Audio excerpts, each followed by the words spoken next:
AWA announces version 2.0 of the AWA card. In a Facebook Live video, our administrator Arnold Ignacio shared details of the new and improved e-card for Kada ako po ay OFW. nagla-live at kada ako mayroong pinopost sa social media platform, isa sa pinakamakulit na tinatanong ay ang OWA ID.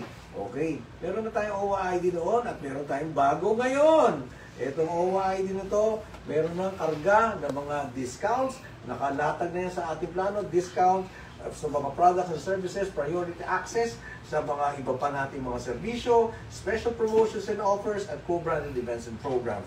At meron tayong mga kapartners, yung UV Express, ito yung Ultimate Bus Experience, CS Laundry, Pure Gold, yan po ang ating mga tinatrabaho. Ngayon, gano'n bang kadali makakuha nito?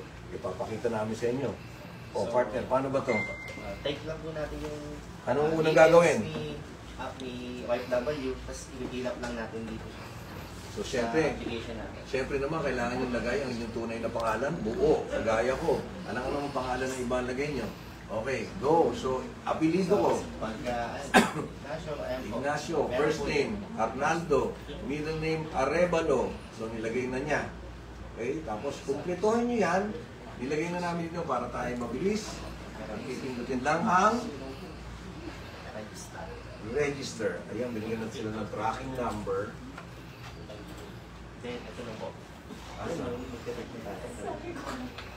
Tapos kukunan ngayon ako ng picture. Signature naman po.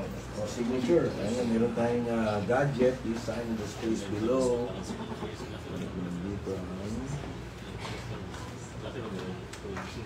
Ayun, lumabas na rin.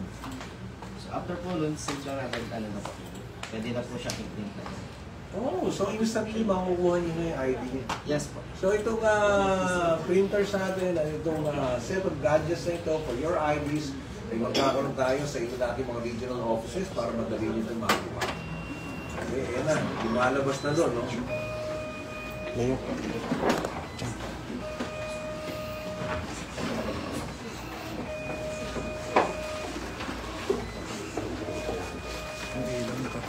Yun na.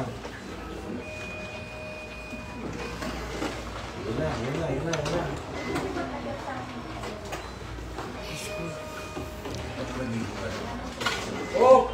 Okay. So, mga OFWs, wala pang 5 minuto. Meron ka ng OWA e-card. Okay? So, happy? Alam naman tayo dito sa OWA, lagi natin ginagalingan para naman kayo matuwa. Dahil naman kami nabuo para kayo ay pasaya at alagaan. OWA e-card. Follow us for updates.